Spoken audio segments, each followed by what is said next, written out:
ស្រួលចិញ្ចឹមជាងគេ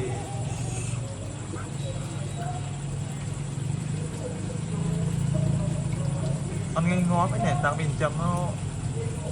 ចាំមកពី3 4ខែហើយមកពី3ក្បាលហើយ100ក្បាលចូលឲ្យស៊ីចំណីត្រីស្អាតតម្លៃថោកស្រួលចិញ្ចឹមបងប្អូនណាត្រូវការចង់ចិញ្ចឹមអើយវល់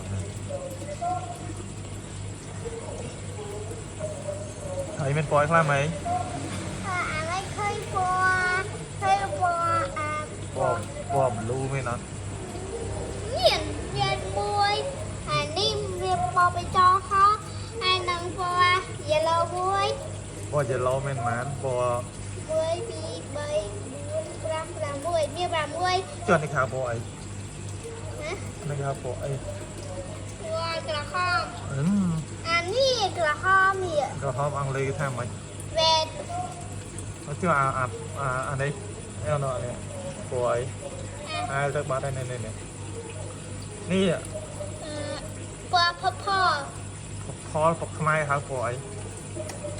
អត់ដឹងមិនចាស់ទេហ៎ទេពណ៌អីចានេះពណ៌អីចាពេញប៉ុងនេះពេញប៉ុងពណ៌អីប៉ោងប៉ោងណាអាហ្នឹងពណ៌មាសអង់គ្លេសគេហៅថាម៉េចចេះអត់ gold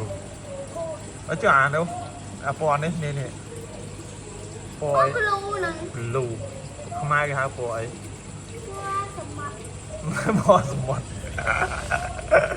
ហ្នឹងហើយធៀវតែ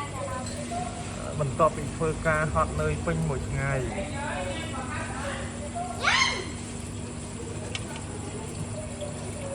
អត់ទេម៉េចតិចទៀតរៀនអង់គ្លេសហើយញ៉ាំមិនផាត់គោរមមានណានេះអត់មានហ្នឹង